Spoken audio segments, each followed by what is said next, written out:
If you're visiting with us today, you're very welcome. I hope you feel nice and at home. It's great to have so many of us here to worship God together.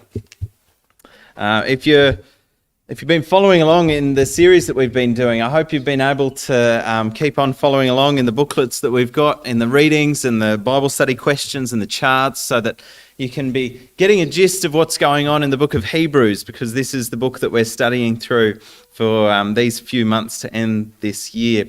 And today we're up to Melchizedek and Mediators. This is from Hebrews chapter 7. I haven't had anyone congratulate me on the fantastic titles that I've been giving through this series in Hebrews. They're all alliterated. It was promises and patience last week, and it was anyway. I just wanted to point that out in case you're missing that. They're very clever titles, and I spend a lot of time doing that.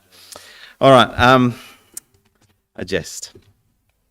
So, Melchizedek, a name that confuses a lot of people, a name that causes a whole lot of confusion. Someone who has a very, very small role in scriptures.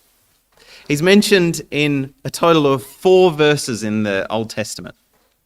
And yet there is so much confusion on who he is and what he's about. There are thousands of books and articles and talks today that try and figure out who this mysterious Melchizedek person was. Some people say he is an angel. Some people say he was Jesus before he came to earth. Some people say he was one of the sons of Noah. Some people say he was Job. I could keep going for the next half an hour and keep on talking about all the different ideas that people have about Melchizedek. Some people today even call themselves priests of Melchizedek. If you've ever met a Mormon man, an elder in the Mormon church, they call themselves Melchizedekian priests. Imagine that. Every time you fill out the census and you have to write your title, you have to write Melchizedekian priest. They believe that they are priests named after this mysterious man called Melchizedek. And lots of people today are very confused about who he is and why it's important. So that's what we're looking at today. In Hebrews, this is where we're up to. So we're up to the third part in the sermon, looking at Jesus being the superior priest. And this concept of Jesus being a priest is what we looked at 2 weeks ago. And you remember that the writer of Hebrews takes a detour. He starts to talk about priests in chapter 5, and then he says in chapter 6, I need to tell you something else. In chapter 6, he takes this detour, which is what we looked at last week, and he says, you need to grow up. You need to stop being a spiritual baby, living on milk, and you need to take on some of the heavier things. And then he gets back into, in chapters 7 through 10, this concept of Jesus being a priest. And so this is where we left last week. We left with this. Here's the end of chapter 6. After the order of, Jesus is a priest, after the order of Melchizedek. And so in this lesson and in the coming lessons, be warned from the last week, we're not dealing with milk here. We're not dealing with easy, gentle, first principles stuff. We're going to dig a bit deeper. We're going to get into some of the heavier, deeper themes of Scripture. And we're going to look at who this Melchizedek was. So, who is Melchizedek and why does it matter? That's hopefully 2 questions that you'll be able to answer a little bit more clearly in about half an hour's time. When we look at the Bible is a story, it is a collection of stories that really happened. It's not set in a faraway land, in a make-believe place. They're set in the real world. They're set in this part of the world. Everything that happens in the Bible happens within that rectangle there in the world map. Today we're going to look at a war that happened in that part of the world. And it's a war that happened around about 4,000 years ago from today's time. It's called the War of the Valley of Siddim, or the War of the 9 Kings. So we're going to explore the War of the 9 Kings, and we're going to look at how that relates to Melchizedek. And then finally, hopefully if we have time, we'll get to Hebrews and we'll actually look at our text for today in Hebrews chapter 7. Let's go to Genesis chapter 14 and look at the War of the Nine Kings. Genesis 14.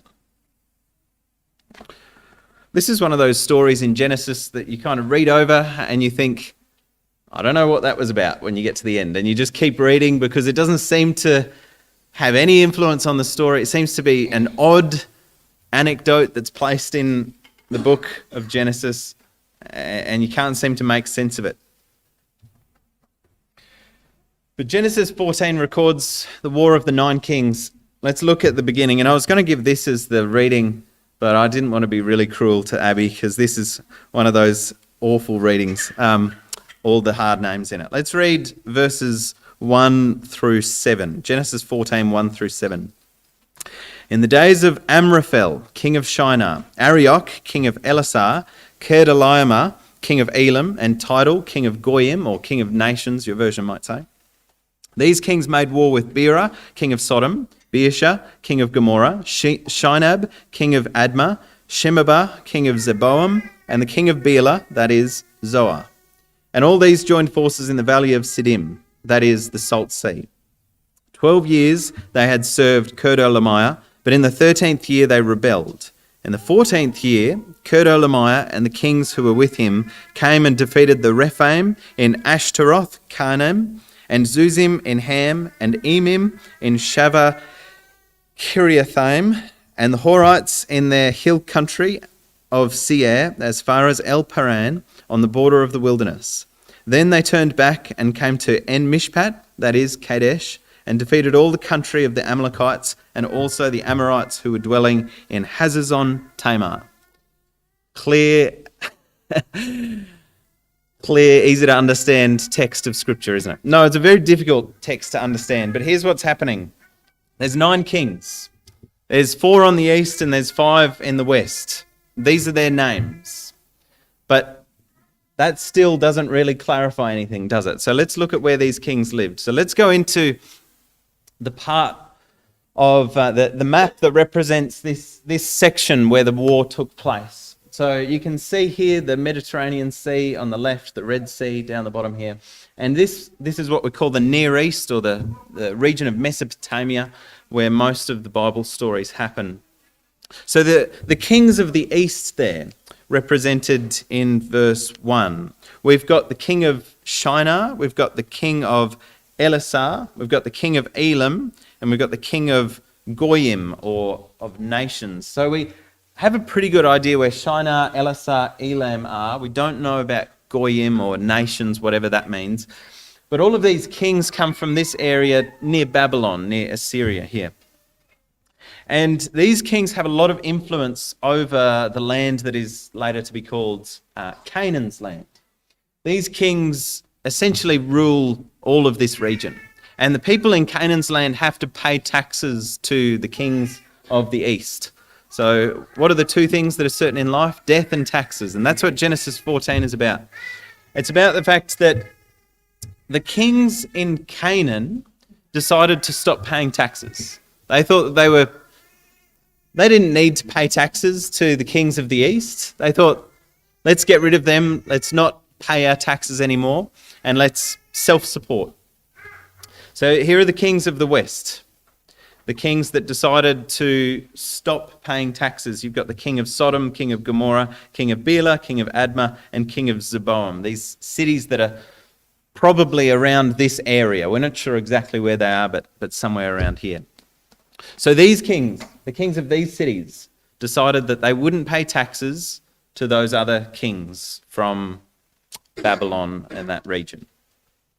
So the kings of the east, what do you do when people stop paying taxes? Well, if it's 4,000 years ago, you get on your chariot and you chase them down and you kill them until they start paying you taxes. So that's what they do. The kings of the east come and they come on a raid through Canaan's land. In verse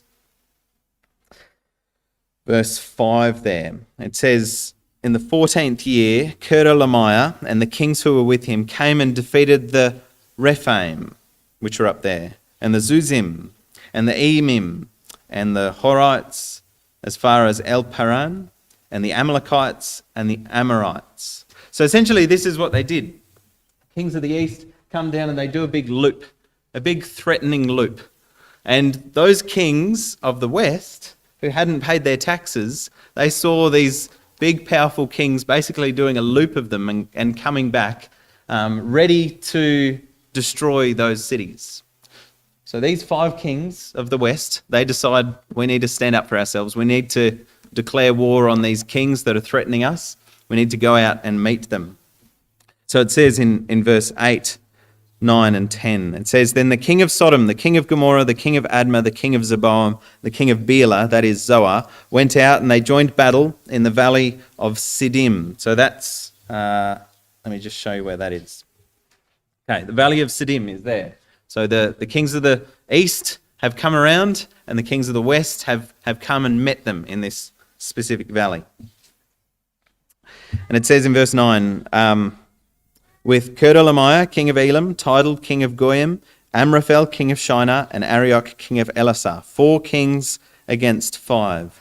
Now the valley of Siddim was full of bitumen pits, and as the kings of Sodom and Gomorrah fled, some fell into them, and the rest fled into the hill country. We don't really understand exactly how this all played out, but this place where they met had lots of bitumen pits in it, lots of tar and things. The Hebrew actually says pits upon pits, which doesn't sound like a nice place to make war at all.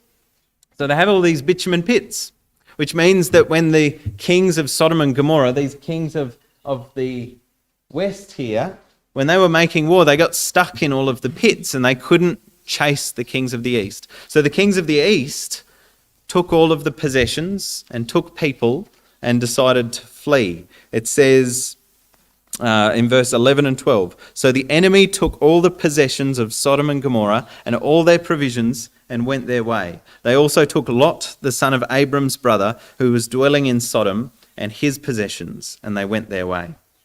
So basically, these kings who have come in, they've come through, they've done a big raid, they've declared war against the kings of these 5 cities, they've succeeded in battle, they've got a great plunder, and they've even taken some people, and then they start heading back. They say, we've done all that we need to, let's go home now. But the story doesn't end there. There's someone who escapes. In verse 13 it says, Then one who had escaped came and told Abram the Hebrew, who was living by the oaks or the terebinth trees of Mamre, the Amorite, brother of Eshcol and of Aner. These were allies of Abram. So there's someone who escapes and he runs up this way to the place where Abram was.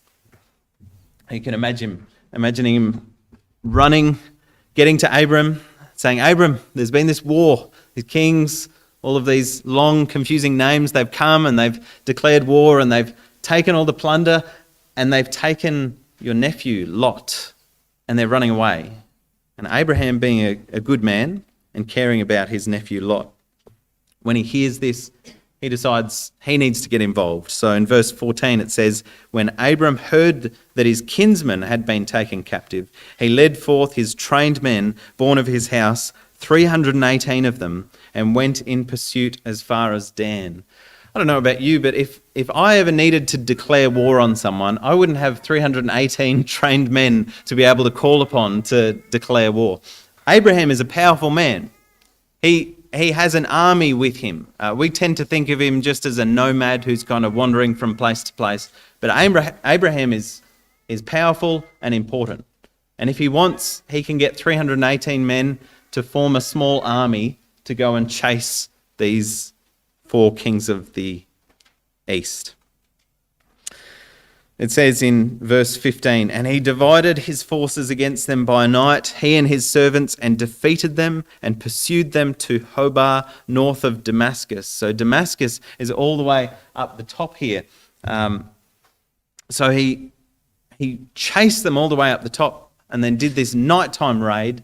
And we don't even know what happened. It doesn't even tell us whether he killed the kings or whether he let them go or whether he just took the stuff and left. It just says in verse 16, Then he brought back all the possessions and also brought back his kinsman Lot with his possessions and the women and the people. Okay, that's the battle of the 9 kings. Just as confused as when you started, hopefully a little less confused. So Abram at that stage is up at Damascus, and after you've finished and you've done all of your raiding, then it's time to go home and have a break. So Abraham starts to head back to Mamre. And the king of Sodom, he goes up to meet Abram, and they meet together. It says in verse 17, after his return from the defeat of Kedorlaomer and the kings who were with him, the king of Sodom went out to meet him at the valley of Sheva, that is the king's valley. So if you don't know what the valley of Sheva is, it's the king's valley. And all of us say, what's the king's valley? I don't know that either. Well, the king's valley, we later learn, is a valley just on the northeastern side of Jerusalem, just part of the valley of Kidron, the Kidron Valley that runs between the city of Jerusalem and the Mount of Olives. So they meet together just outside of the city of Jerusalem. Back in those days, it wasn't called Jerusalem, it just had the name Salem, which means peace. You know how in Hebrew, if you want to greet someone, you say shalom, which means peace. So that's where the name Jerusalem comes from, this word Salem, meaning peace. And then something different happens. Something unexpected occurs. In verse 18, it says, and Melchizedek, king of Salem, brought out bread and wine. He was priest of God Most High. Okay, where does Melchizedek come from? Who is he, and what's his role? We're given very little information about Melchizedek. We don't know where he comes from. We don't know what he does. We know that he's king of Salem, which is Jerusalem. We know that he's a priest. He's the first person in the Bible to be called a priest. But how he became a priest, what he was doing as a priest, we don't know any of those details. We just know that he was a priest. And he brought out a feast to Abram to celebrate the victory that Abraham had gotten. In verse 19 it says, and he blessed him, Melchizedek blessed Abram, and said, blessed be Abram by God Most High, possessor of heaven and earth, and blessed be God Most High, who has delivered your enemies into your hand. And Abram gave him 1/10 of everything. And that's it. That's the story of Melchizedek. There you go. That's all we know about this mysterious person. Are there a few unanswered questions in this passage? There certainly are. So what do we know about Melchizedek? According to this passage, we know that his name is very easy to understand. It's 2 Hebrew words. The first one is Melech in Hebrew, which means king, and the next part is Zedek, which means righteousness. So he's a good king.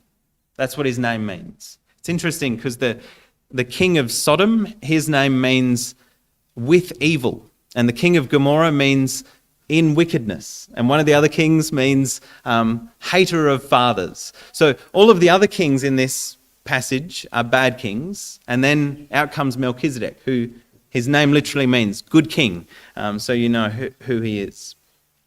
Melchizedek, we know these things about him. He's a king of righteousness, because that's what his name means. We know he's a priest between God and man.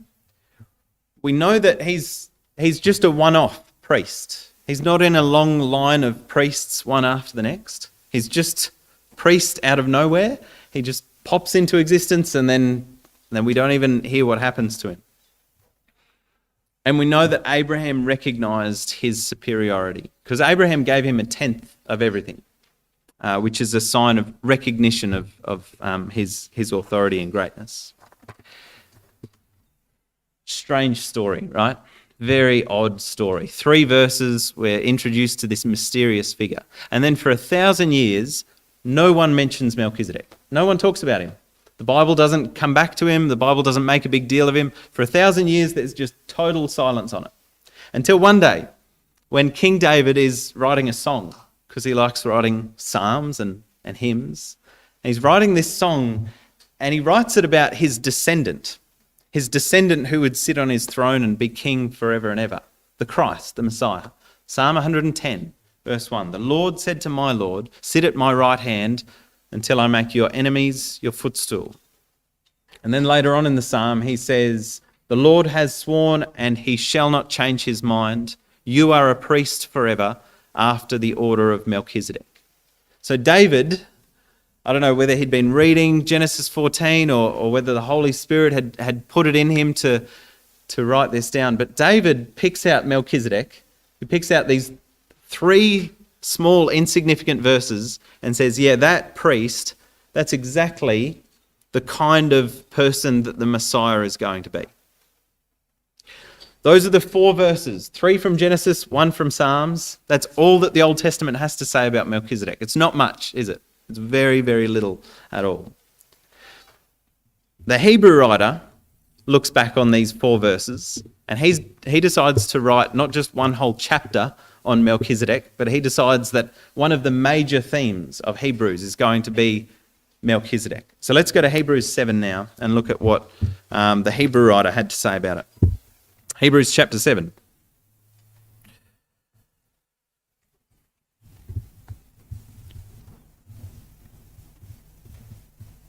Hebrews 7 verses 1 to 3 introduces Melchizedek to us. And this is basically telling us what we've already established. Hebrews 7, 1 to 3, an introduction to Melchizedek. For this Melchizedek, king of Salem, priest of the Most High God, met Abraham returning from the slaughter of the kings and blessed him. And to him Abraham apportioned a 10th part of everything. He is first, by translation of his name, king of righteousness, and then he is also king of Salem, that is, king of peace. He is without father or mother or genealogy, having neither beginning of days or end of life, but resembling the Son of God, he continues a priest forever. So that's basically what we could tell from the Genesis text. His name means king of righteousness. He's also king of Jerusalem, or king of peace, since that's what Salem means. He just pops into existence. It doesn't say where he came from. It doesn't say where he went. He just appeared by himself, and he continues forever. Some people look at this verse and they think that what it's saying is that Melchizedek never died, that Melchizedek lived forever. It's not what it's saying here. In the context, it's saying Melchizedek, it just doesn't record where he was born, where he came from, and it doesn't record what happened to him. And in a similar sense, Jesus also, he's not a priest in a long line of priests. He just, he doesn't have a beginning and he doesn't have an end, just like Melchizedek did. The second part is the Hebrew writer wants us to recognize that Melchizedek is greater than Abraham. In verses 4 through 10, let's not read the whole lot, but just read verse 7. It says, "It is beyond dispute that the inferior is blessed by the superior." So the fact that Abraham gave Melchizedek a 10th of all that he had was Abraham recognizing, you are a great priest, you can mediate between me and God. Maybe that's kind of irrelevant to a lot of us today. None of us were really asking the question, who is better, Melchizedek or Abraham? But here's why it is a really important question to ask, and something that the Hebrew writer spends time on. It's important because to the Jews, they had their priests. They were Levites, descendants of Abraham. And what the Hebrew writer is saying here is, you serve priests who come from a guy who served a greater priest. So your priests are second class. Your priests are second best. They're not the ultimate priest because they are descended from a man who served an even better priest, that is Melchizedek. So essentially, do you really want to approach God with a second grade priest? Do you really want to go to God with a less than the best priest? He then says in verse 11 through 19 of this chapter, there is a need for a new priesthood. In verse 11, it says, "Now if perfection had been attainable through the Levitical priesthood, for under it the people received the law, what further need would there have been for another priest to arise after the order of Melchizedek, rather than one named after the order of Aaron?" I can see a few people dropping off. This is the solid food. This isn't the milk, is it? This is solid food. It's heavy going. The point that he's making is this. If the Old Testament priests were good enough, why did David, when he wrote a psalm about the Messiah coming, why did he talk about a new kind of priest? It's because the Old Testament priests weren't good enough. It's because there was a new kind of priest, or I guess we could say a very old kind of priest that needed to come and to do the role of a priest perfectly. And so the new priesthood of Jesus, the priesthood like Melchizedek's, is superior to the priests of the old law, the priests of Levi. In verse 12 is very important. This is a verse to memorize. Hebrews 7 and verse 12, it says, "For when there is a change in the priesthood, there is necessarily a change in the law as well." There's a lot of people in the world who get very confused about the Bible and who try to live under things that are in the old law, when it very clearly states, and this is just a great verse to have up your sleeve. If anyone ever tries to enforce something that is under the law of Moses, you just tell them, new priesthood, new law. Hebrews 7 and verse 12. New priesthood equals new law. We're not under the old law anymore. That's not relevant to us. Okay. The final part of this chapter is really the whole point, because this isn't about Abraham or Melchizedek. This is about Jesus. So why is Jesus so great? What makes Jesus the perfect priest? In verse 20 through 28, let's just read verse 20 to 22.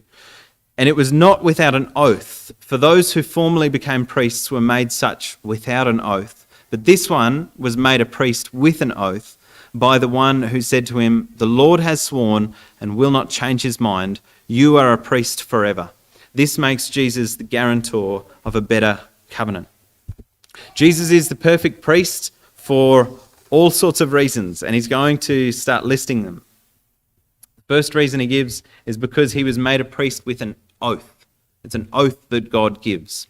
The second reason he gives there in verse 22, Jesus is a priest of a better covenant. He lists another reason in verse 23. "The former priests were many in number because they were prevented by death from continuing in office, but he holds his priesthood permanently because he continues forever." So Jesus is the perfect priest because he's not limited by death. And then he just, in verse 25 and 26, he does rapid fire on why Jesus is a better priest. He says, "Consequently, he is able to save to the uttermost those who draw near to God through him, since he always lives to make intercession for them. For it was indeed fitting that we should have such a high priest, holy, innocent, unstained, separated from sinners, exalted above the heavens. He has no need, like those high priests, to offer sacrifices daily, first for his own sins and then for those of the people, since he did this once for all when he offered up himself. For the law appoints men in their weakness as high priests, but the word of the oath, which came later than the law, appoints a son who has been made perfect forever. Here's why Jesus is a perfect priest, because he's holy, he's innocent, he's unstained, he's separated from sinners, he's exalted above the heavens, and he doesn't need to sacrifice for his own sins. I know this is a really heavy topic, and you might be getting to the end of this lesson and going, great. So I know a bit more about Melchizedek, and I know that Jesus is a superior priest than the Levites, but who cares? What's the point? How does that change how I live this week, Daniel? How does that help me be a better parent? How does that help me in my job? How does that help me live in my faith? All of this is great for first century Jews. But why in the world would I spend half an hour telling you all this in 2021? Here's why. The wise man said, "To everything there is a season." With everything in this life, everything that comes our way, it is only for a moment. There is absolutely nothing that you and I can do to stop change from happening. The future comes at us constantly, and we cannot stop it from coming. We cannot stay in this moment forever. Things change. It may feel like this sermon will never end, but it will end. It may feel like This day will be here forever, but it will come to an end. This week, even though we're just beginning it, will one day be a week in history. Providing that Jesus doesn't return, this year will finish and 2021 will look back on just like all the years before it. And there is precisely nothing we can do to stop that from happening. This week we had a number of our young people finish school and change to a different part of their life. And whether that's you or whether you're still at school, you will finish school one day. You will not be at school forever. Just like the rest of us, your life will change. This congregation is not going to stay the same forever. People will come and people will go.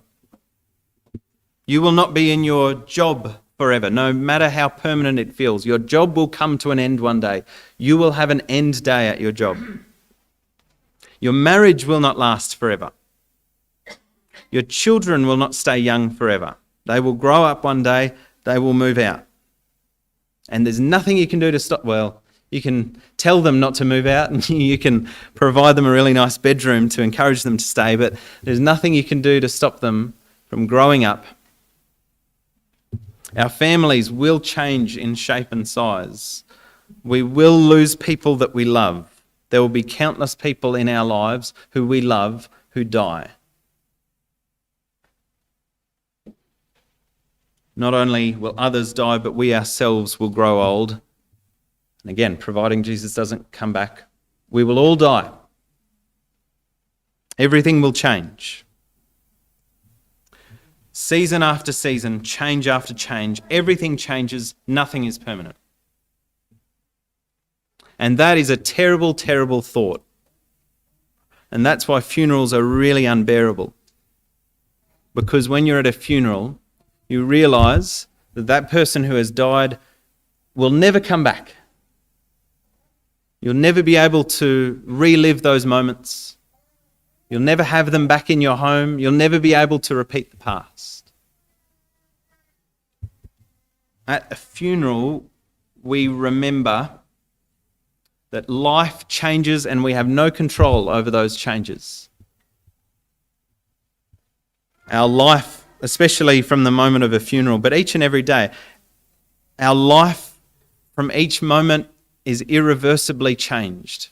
And we cannot keep anything constant.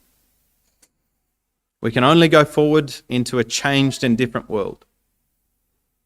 And because of this, even the best moments in our life are haunted with this terrible reality that they will not last. Even the best family time that you can have together is haunted by the truth that it will not last. One day, things will change. Very soon, these things will be in the past. Everything changes. Nothing is permanent except this. The Lord has sworn, and he will not change his mind. You are a priest forever after the order of Melchizedek. There is one thing that does not go through seasons. There is one thing that will not change from day to day, from week to week, from year to year. There is one thing that will not change tomorrow, will not change next week, will not change next year, and will not change in the next world. And that is Jesus being your priest. And that's what the writer of Hebrews is trying to get you to hold on to. This is an anchor. This is permanent. Change and decay in all around I see. O thou who changest not, abide with me. Jesus will never ever stop being our priest. He isn't a human priest who lives for a while and then dies and passes on that role to the next person. He isn't a human priest who'll be there for you for a time, but because of sin and weakness, they'll fail. Jesus is interceding for you right now and forevermore. Never changing, never altering. He is standing up for you. He is supporting you. He is seated at the right hand of God, loving you and caring for you, helping you and forgiving you. And that will never stop happening from this moment for all eternity. It will never change. He isn't your priest for a moment. He isn't your priest for a season. You don't have to enjoy it while it lasts. You don't have to enjoy it now before it changes. It will never change. He will always be your priest. Hebrews 7 and verse 25, it says, consequently, Jesus is able to save to the uttermost. What this means, let's go through some of the different versions. He's able to save to the uttermost. He's able to save forever. He's able to save completely. He is able once and forever to save. He is able now and always to save. Two things are certain in life, death and taxes. One thing is certain in eternity. Jesus is your high priest, and that will never ever change. And that is comfort in a changing world. That is an anchor in times where everything is constantly changing from season to season. So choose Jesus because he is not just a mediator for the moment, but he lives as your permanent mediator now and forever. Jesus Christ, the Hebrew writer will say at the end, is the same yesterday, today, and forever. It's never changing. You can put your hopes in that. And we can say, like David said, I shall dwell in the house of the Lord forever. It will never change. It is permanent. It is sure. It is steadfast. I put my hopes in that.